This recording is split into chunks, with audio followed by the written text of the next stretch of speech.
하겠습니다. 오늘 유다서 전체를 한번 같이 성경 공부하듯이 이렇게 보기를 원하는데, 그 중에 유다서 1장 3절만 같이 한번 읽겠습니다. 시작.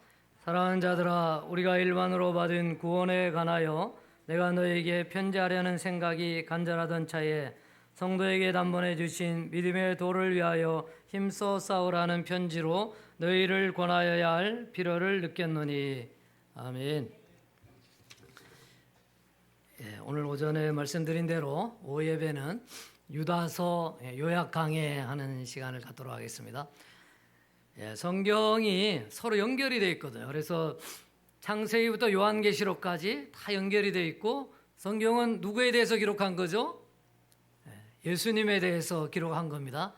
성경이 어떤 인간의 위인이나 우리를 위해서 기록된 것이 아니라 하나님이 하나님 자신을 위해서 성경을 기록한 것인데, 그 성경의 핵심은 예수 그리스도이신 거죠. 그래서 성경을 보게 될 때 창세기를 보더라도 예수님과 연관 지을 수 있어야 되고, 마지막인 요한계시록을 보더라도 우리가 예수님과 연관져서 성경을 볼 수 있으면 참 좋습니다. 그러다 보니까 성경이 다 연결되어 있다는 것과, 또 한 가지는 성경이 적어도 한 거의 2000년 전에 쓰여졌죠. 물론 그보다 더 오래 쓰여진 것은 모세오경이 기원전 1500년 전, 지금부터 한 3500년 전에 쓰여졌으니까 굉장히 오래 쓰여진 거, 또 언어도 다르고 문화도 다르고, 또 지은이들도 왕족부터 해서 어부까지 이렇게 아주 다양한, 그런가 하면 이스라엘 사람만 쓴 것이 아니고 이방인도, 누가는 이제 그 유대인이 아니었잖아요. 이런 사람들이 각양각색의 사람들이 여러 시대에 걸쳐서 썼기 때문에 우리가 성경을 연구하려면 그 시대적인 배경과 문화를 알아야지 이 성경의 내용을 잘 이해할 수 있어요. 그러다 보니까 성경 해석이 많아지고 공부가 많아지는 것이죠. 설명할 게 많아지는 겁니다. 그래서 이제 성경 강의의 주석들을 보면 굉장히 아주 깊게 다양하게 해놨습니다. 유다서 한 장이잖아요, 한 장. 짧게 우리가 읽을 수 있는 것인데, 이 유다서도 성경 강의해 놓으신 분들을 이렇게 보니까 제일 짧게 하신 분이 3번에 걸쳐서 유다서를 했더라고요. 보통 한 10번 정도, 그보다 더 넘게 이렇게 강의를 하신 분들도 많고, 저는 오늘 하루에 이제 오후 예배 동안에 이 전체를 한번 같이 보면 좋겠습니다. 유다서는 우리가 평소 때 잘 읽혀지지 아니하고, 또 읽더라도 이렇게 깊게 묵상이 안 되는 성경 구절 가운데 하나이기 때문에, 오늘 이제 한번 잘 설명을 들으면 다음에 유다서를 읽게 될 때 그 뜻을 이해하면서 잘 볼 수 있을 거라고 생각을 합니다. 유다서는 누가 지었을까요? 유다가 지었습니다. 유다. 우리는 유다 하면 가룟 유다를 생각하죠. 예수님을 팔아먹은 가룟 유다가 워낙 유명하니까. 여기서 지은이는 가룟 유다가 짓진 않았겠죠. 예수님을 팔아먹은 사람이 성경 저자다, 이렇게 하면 뭔가 안 맞잖아요. 그래서 그 유다서를 지은 사람은 예수님의 동생 유다입니다. 예수님의 동생이 있었을까요? 예수님의 동생이 있었습니다, 여러분.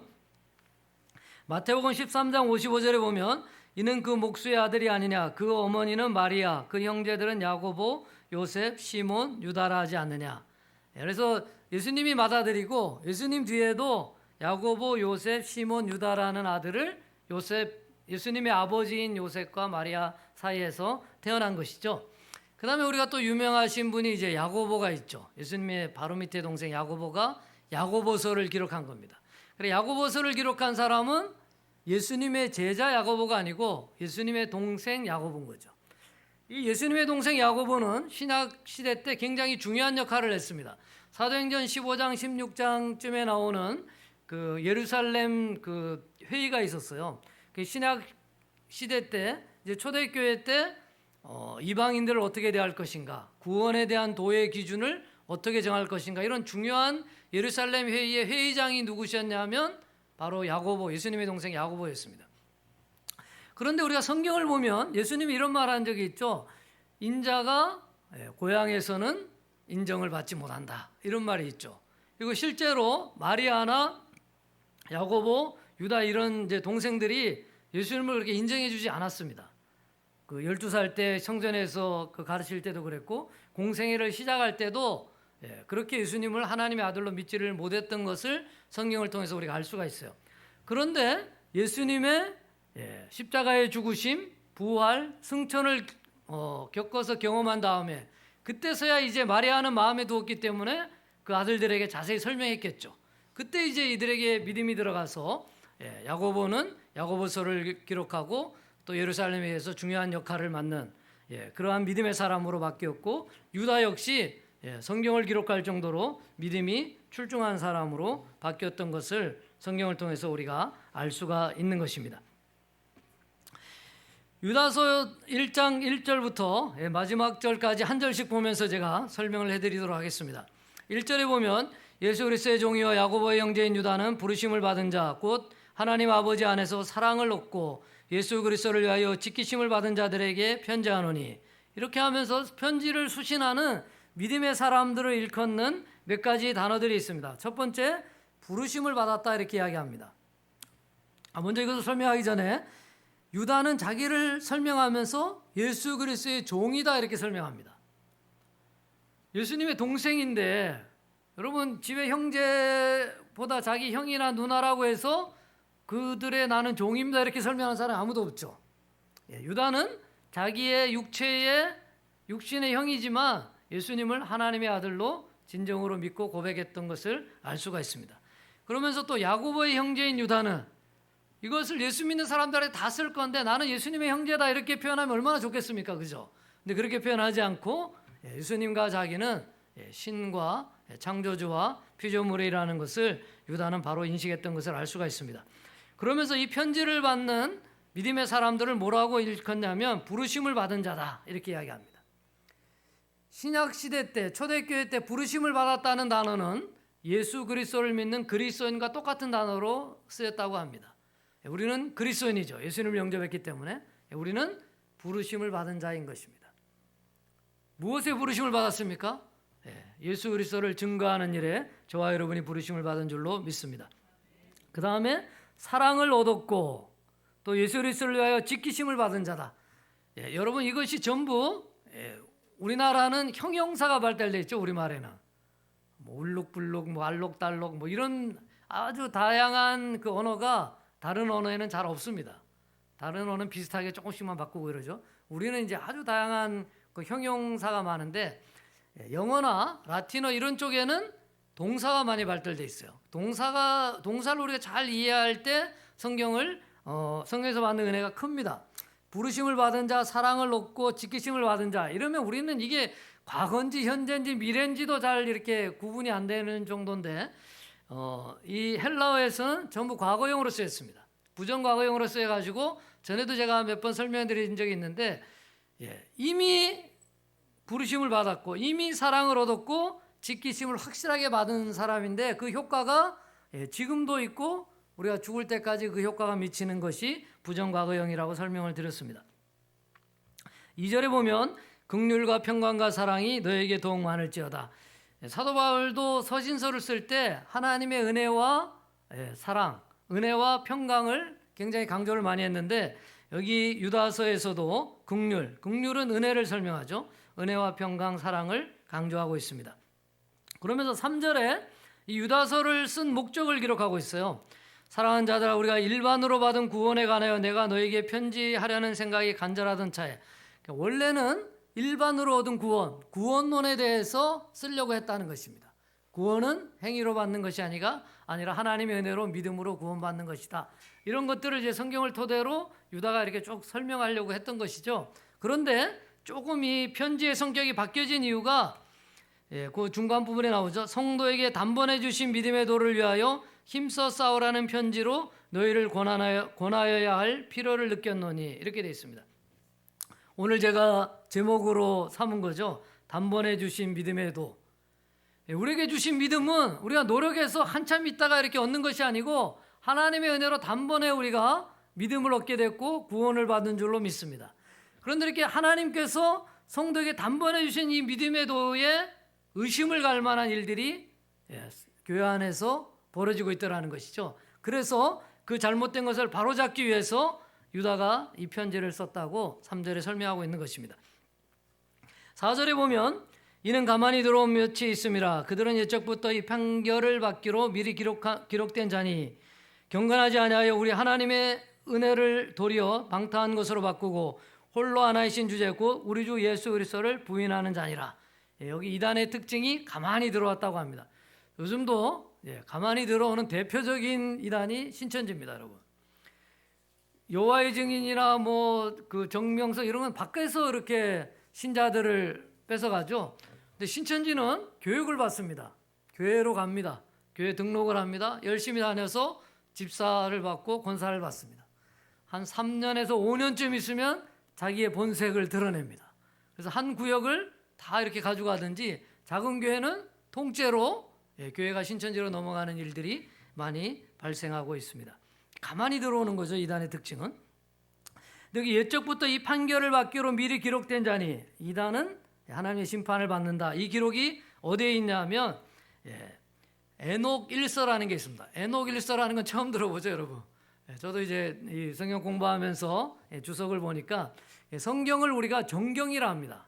캐논, 캐논 카메라 유명하잖아요. 그게 이제 정경, 정설 이런 뜻인데, 성경은 정경이라 합니다. 정경 말고 뭐가 있냐 그러면 위경이 있고 외경이 있습니다. 외경은 뭐냐면 정경만큼 아주 정확하고 좋은 것인데 정경에는 안 들어와도 될 만한 것이죠. 그래서 이제 성경을 연구하는 사람들은 이 외경도 많이 공부를 합니다. 믿을 만하기 때문에.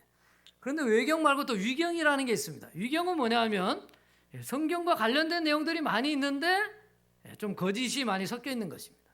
그래서 위경이라고 합니다. 근데 에녹 1서는 외경도 아니고, 정경은 물론 아니고, 정경은 이제 우리가 보는 66권만 정경입니다. 외경도 아니고, 외경은 그래도 인정을 많이 해주는데 위경에 속합니다. 위경은 가짜가 이렇게 좀 섞여 있는 게 위경이라고 그랬죠. 그런데도 이 유다서에는 위경을 언급을 했어요.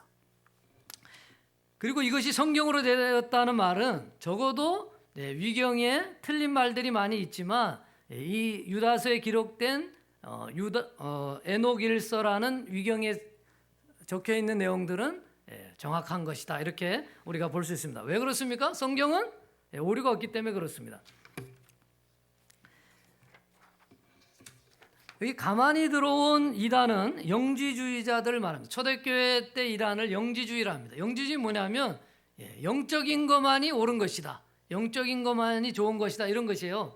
그래서 영과 육으로 구분해서 육적인 것은 필요 없다.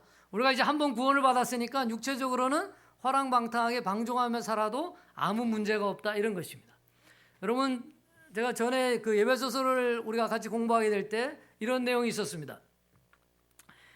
행위주의, 율법주의자가 있고 또 방종하는 무리가 있고 우리는 복음주의적으로 살아야 된다 이런 말을 했었는데 이단의 대표적인 게 두 가지 종류가 있습니다. 하나는 하나님의 은혜는 필요가 없다. 우리의 구원으로 우리가 열심히 노력해서 구원의 도를 이루어야 된다고 하는 행위 중심적인 이단이 있습니다. 그래서 늘 행함을 강조합니다. 그런가 하면 이미 우리 하나님의 은혜로 구원받았기 때문에 이제 아무렇게나 살아도 된다고 하는 방종하고 방탕하는 그러한 이단들이 있습니다. 그런데 우리는 오로지 복음에 입각해서 하나님의 은혜로 구원받는 것을 알고 그 은혜에 감사한 또 하나님의 은혜에 합당한 삶을 살아가야 될 줄로 믿습니다. 이들은 하나님의 은혜를 도리어 방탕한 것으로 바꿨다 그래요. 그래서 이단의 특징은 뭐냐면 성적으로 많이 문란한 것입니다. 문선명이가 그랬고요. 여호와의 증인이 그렇고 또 정명석 한때 대학가에 아주 유명했었죠. 근데 지금 음란한 것으로 많이 문제가 되고 있습니다. 초대교회 성도들이 이러한 이단들에 대해서 적극적으로 반대하는 자세를 취하지 않고 있으니까 유다가 유다서를 통해서 그러한 이단들을 배척할 것을 설명한 것입니다. 그러면서 이제 5절부터 16절까지는 이단들이 어떻게 행하고 있는지, 이단들의 실태가 뭔지를 성경을 통해서 비유를 통해서 계속 이단의 실체들을 밝히는 것입니다. 한 절 한 절씩 제가 보면서 간단하게 설명을 드리도록 하겠습니다. 5절을 보겠습니다. 너희가 원래 모든 사실을 알고 있으나 내가 너희로 다시 생각나게 하고자 하노라. 주께서 백성을 애굽에서 구원하여 내시고 후에 믿지 아니하는 자들을 멸하셨으며. 성경에 지금 뭘 언급합니까? 출애굽기서를 언급하고 있죠. 출애굽기서에서 애굽에서 출애굽했습니다. 그런데 이들이 다 가나안 땅에 갔습니까? 딱 2명만 가나안 땅에 갔죠. 여호수아와 갈렙만. 출애굽한 일대는 여호수아와 갈렙만 가나안 땅에 갔고 나머지 2세들만 갔고 1세는 다 죽었습니다. 왜 그랬습니까? 하나님을 믿지 않았기 때문에 이들은 죽음을 당했다고 설명하고 있습니다. 이와 마찬가지로 이단도 하나님의 나라에 가지 못한다는 것을 강조하는 것이죠. 그러면 출애굽한 1세들은 다 지옥에 갔느냐? 그렇게 말할 수는 없죠. 왜냐하면 모세도 그 가나안 땅에 못 갔는데 예수님과 함께 그 변화산에서 모세가 엘리야와 함께 나타나잖아요. 그거로 봐서는 모세는 구원을 받은 것이 틀림없는 것이죠. 또 이스라엘 백성들을 위해서 그렇게 많은 역할들을 감당했었는데 여하튼 출애굽했다고 해서 그 사람들이 다 구원을 받은 자가 아니라는 거죠. 믿지 아니함으로 가나안 땅에 들어가지 못한 것을 설명하고 있습니다. 6절에 보면 또 자기 주의를 지키지 아니하고 자기 처소를 떠난 천사들을 큰 날의 심판까지 영원한 결박으로 흑암에 가두셨으며, 천사들이 타락한 천사가 마귀죠. 사탄이죠. 이들이 어떻게 돼 있냐면 큰 날의 심판까지, 예수님의 재림 때까지 영원한 결박으로 흑암에 갇혀 있대요. 그러면 지금 사탄은 활동을 안 합니까? 지금도 활동을 하죠. 우리를 유혹하고. 그렇지만 그냥 꿈틀꿈틀대는 존재라는 것입니다. 이들이 우리를 갖다가 하나님 앞에서 사랑해서 끊을 수 있는 그런 힘이 이제는 없는 거예요. 결박되어 있는 것입니다. 언제 결박이 됐느냐? 예수 그리스도의 십자가의 죽으심으로 하나님께서 구원에 대한 도를 이루셨기 때문에 그들이 예수님 십자가에 안 돌아가셨어야 되는데 돌아가심으로 해서 사단은 결박을 당하고 만 것이죠. 성경을 우리가 보게 될 때 여러분, 그 종말이라고 했을 때 언제부터 종말인가? 예수님 오실 때부터 벌써 종말이라 그러죠. 그 제 아들이 성경을 기록할 때 예수님 자신도 이때부터 하나님의 때다 이렇게 설명합니다. 하나님 나라가 시작되고 종말인데, 그러면 그때도 종말이고 지금도 종말인가? 네, 맞습니다. 예수 그리스도의 십자가가 세상의 끝이고 그 끝이 이렇게 확대되었다고 보시면 됩니다. 우리 인간의 편에서 보면 그것이 1000년, 2000년 걸렸기 때문에 오래 걸린 것 같지만 하나님 앞에서는 1000년이 하루 같기 때문에 영적인 세계에서는 역사가 하루와 똑같은 것이죠. 그래서 하나님의 관점으로 우리가 성경을 봐야 될 필요가 있습니다. 7절에 보면 소돔과 고모라와 그 이웃 도시들도 그들과 같은 행동으로 음란하며 다른 육체를 따라가다가 영원한 불의 형벌을 받음으로 거울이 되었느니라. 소돔과 고모라는 성적으로 문란한 것의 대표죠. 이단들의 특징이 그렇다는 것입니다. 그래서 아무리 좋은 말을 하고, 요즘 이단들의 특징이 뭔지 압니까? 내적치유를 잘하는 거예요. 제가 기독교 상담하고 내적치유를 하는데, 내적치유를 하면 자기 마음이 좋아지니까 그 사람한테 이렇게 좋은 마음을 갖게 되는 거죠. 저하고 상담을 하고 나서 계속 피드백하고 연락 오는 분들이 꽤 많아요. 그러니까 자기 마음이 이제 편해졌기 때문에 그런 걸 느끼는 거죠. 그래서 교회 가도 요즘은 우리가 주일날 왔다가 이렇게 점심 먹고 교제하고 오후 예배 때 있는 성도들도 이렇게 적잖아요. 가뜩이나 적은 교회에 오후까지도 많이 안 있는데 수요예배 금요일에 되면 더더군다나 못 오시고, 그러니까 성도들끼리 교제가 많이 있을 수가 없는 겁니다. 그런데 이단에 가면 그 사람을 위해서 이야기 들어주고 이야기해주고 내적치유를 잘하는 거죠. 그러니까 이제 마음을 이단 교회에 두게 되는 것입니다. 8절에 보면 그러한데 꿈꾸는 이 사람들도 그와 같이 육체를 더럽히며 권위를 업신여기며 영광을 비방하는도다. 꿈꾼다는 표현은 이게 꿈꾸는 게 이제 좋은 것으로 성경에 묘사된 데도 있지만 여기서는 비몽사몽간에 제정신을 차리지 않고 하는 그런 뜻으로 쓰인 것입니다. 9절에 보면 천사장 미가엘이 모세의 시체에 관하여 마귀와 다투어 변론할 때에 감히 비용하는 판결을 내리지 못하고 다만 말하되 주께서 너를 꾸짖으시기를 원하노라 하였거늘. 이 내용들이 전부 그 에녹 일서라는 위경에 나와 있는 거래요. 근데 거기에 보면 미가엘이 모세의 시체를 갖고 막 이렇게, 모세의 시체가 있습니까 없습니까?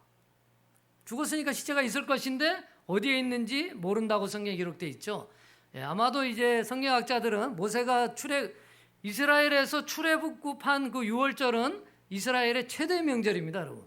그래서 우리는 단군 그거로 해가지고 연대를 매기듯이 이스라엘의 원래 연대는 출애굽한 그때가 이스라엘 1년입니다. 원년. 그 행사가 가장 이제 큰 행사가 이제 되고 있는데, 만약 모세가 살아 있으면 모세가 국민의 영웅이 됐겠죠. 출애굽을 시킨 인물이니까.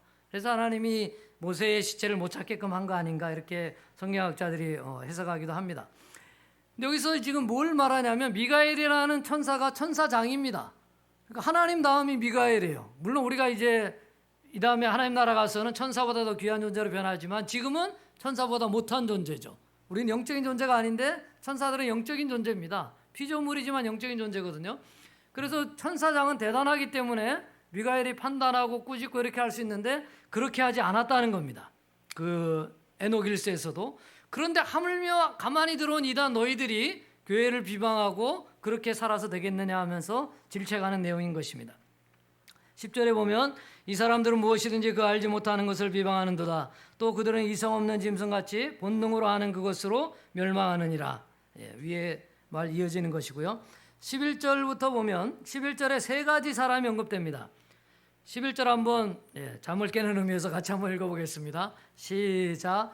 화 있을진저 이 사람들이여 가인의 길에 행하였으며 싹을 위하여 발람의 어그러진 길로 몰려갔으며 고라의 패역을 따라 멸망을 받았도다.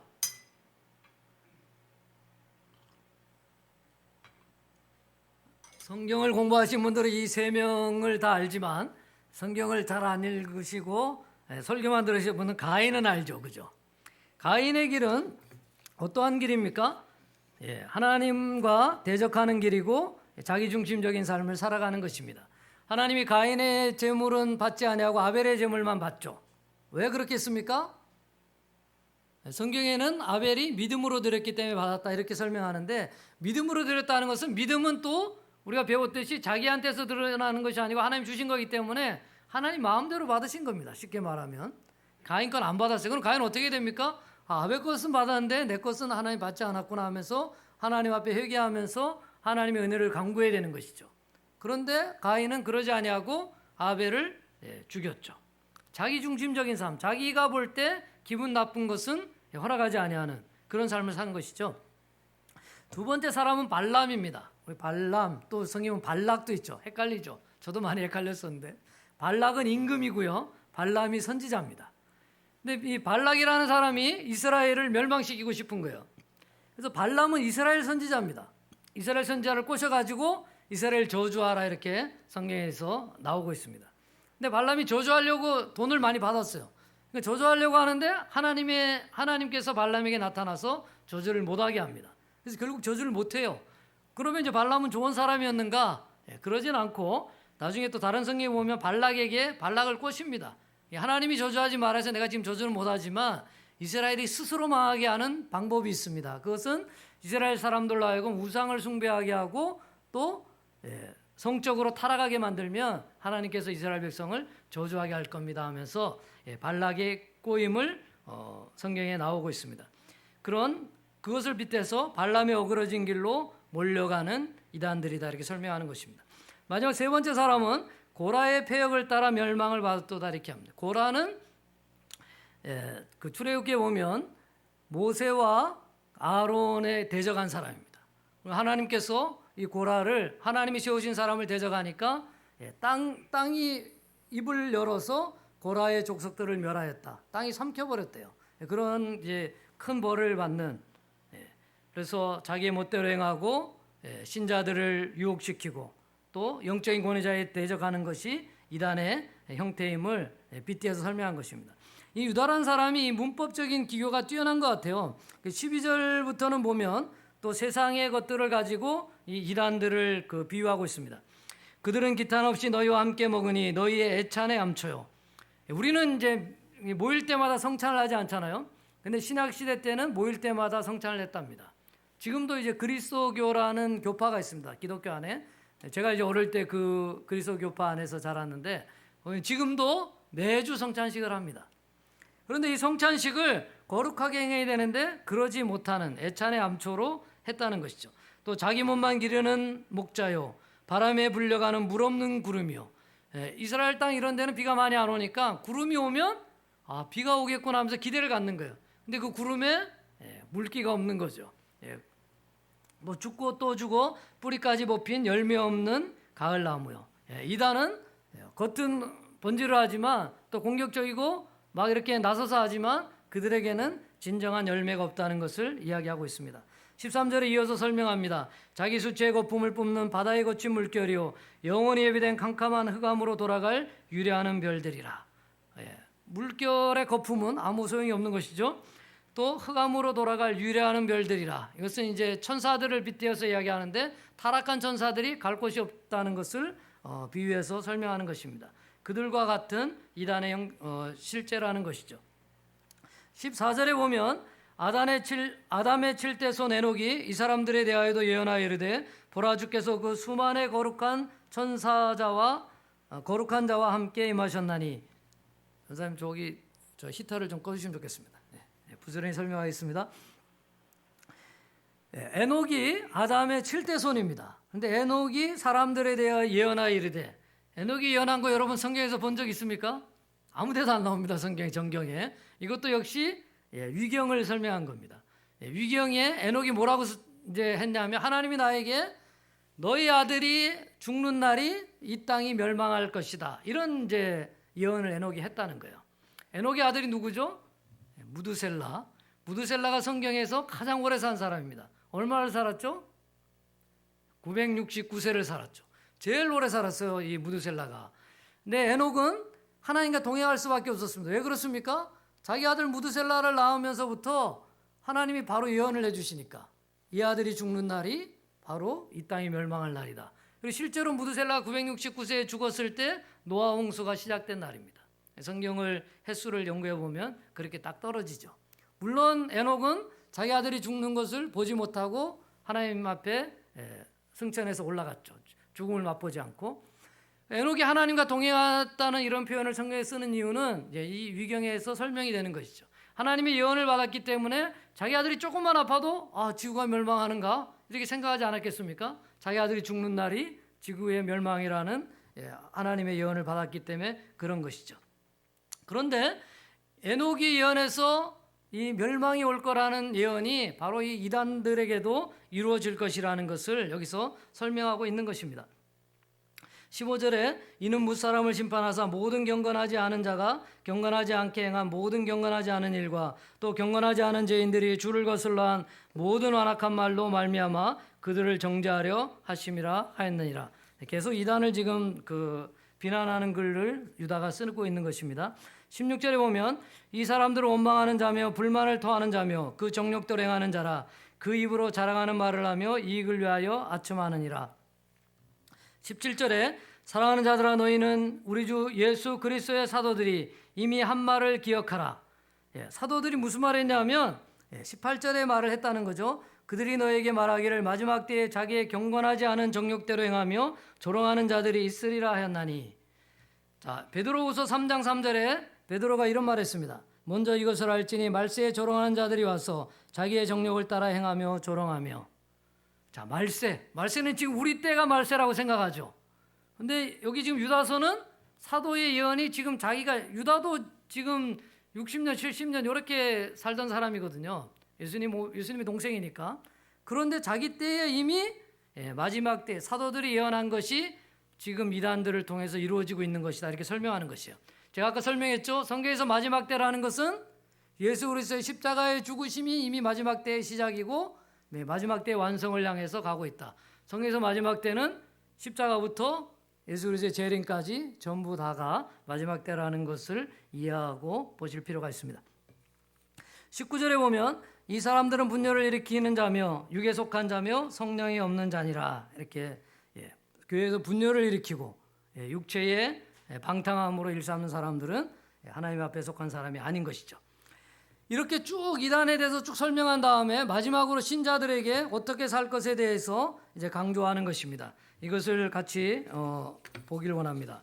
20절에 보면 사랑하는 자들아 너희는 너희 지극히 거룩한 믿음 위에 자신을 세우며 성령으로 기도하며.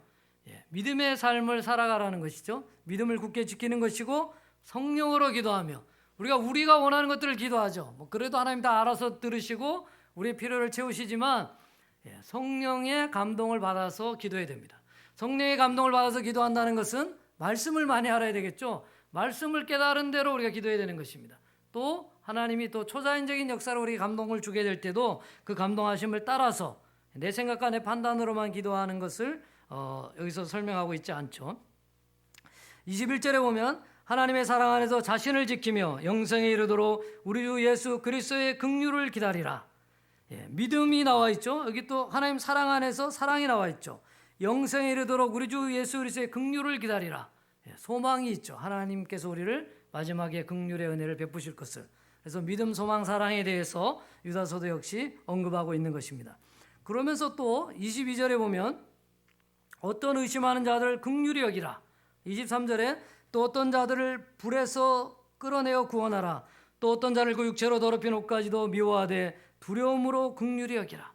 여러분, 교회 안에 연약하고 때로 이단의 꾀임에 빠져가는 사람들이 있죠. 그런 사람들을 질타하거나 그렇게 하지 말고 불쌍히 여기고 그들을 먼저 성도 안에 있었다면 그들을 다시 불러내어서 공동체 안으로 이끄는 일을 믿음의 사람들이 해야 된다는 것이죠. 그래서 교회에서 뭐 다른 교회로 또 멀리 이사 가서 가는 건 어쩔 수 없지만 이단으로 빠져가는 사람들 우리가 기도하면서 막고 끌어올 필요가 있는 것입니다. 24절 25절은 하나님 앞에 감사의 기도를 유다가 돌리는 것입니다. 같이 한번 24절 25절 읽겠습니다. 시작. 능히 너희를 보아사 거침이 없게 하시고 너희로 그 영광 앞에 흠이 없이 기쁨으로 서게 하시리.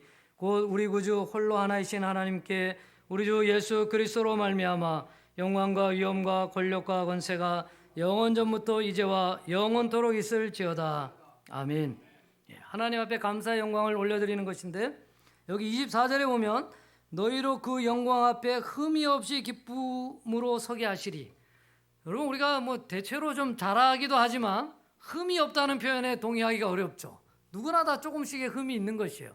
그런데 유다는 뭐라고 설명하냐면 너희로 그 영광 앞에 흠이 없이 기쁨으로 서게 하신다는 거예요. 누가요? 하나님이 그렇게 하신다는 거죠. 어떻게? 우리는 계속 흠이 있는 존재로 죽음을 맛보고 하나님 앞에 가게 될 것인데 누구를 본다고요? 우리 행함을 보는 것이 아니라 우리 안에 예수 그리스도를 보는 것입니다. 우리 안에 예수 그리스도를 영접했기 때문에 우리 안에 예수 그리스도를 보시고 우리를 귀하게 여기시고 그래서 너는 예수님이 있으니까 너는 흠이 없는 존재라고 하나님이 일컬어 주신 줄로 믿습니다. 오늘 말씀을 정리하겠습니다. 유다는 예수님의 동생으로 예수 그리스도의 부활과 승천을 목격한 후에 그리스도의 종으로 제자로서의 삶을 살아갔습니다. 우리의 구원이 단번에 하나님의 은혜로 주어졌음에도 불구하고 우리는 계속적으로 우리의 노력으로 구원을 이루려 간다든지 아니면 이미 구원을 얻었다고 해서 방종하는 오류를 범하기 쉽습니다. 그리고 예수님을 인정하지 않는 것을 이단이라고 합니다. 우리는 이러한 이단의 무리를 분별하고 오직 하나님의 은혜의 복음에 합당한 삶을 살아가야 하겠습니다. 아울러 연약한 지체를 긍휼히 여기는 삶을 살아가는 순복음사 집교의 성도님들이 되시기를 바랍니다. 하나님 나라에 이를 때까지 하나님의 구원의 은혜에 감격하며 몸된 교회 공동체를 사랑하며 섬기는 삶을 온전히 살아가시기를 축원합니다. 제가 먼저 기도하겠습니다.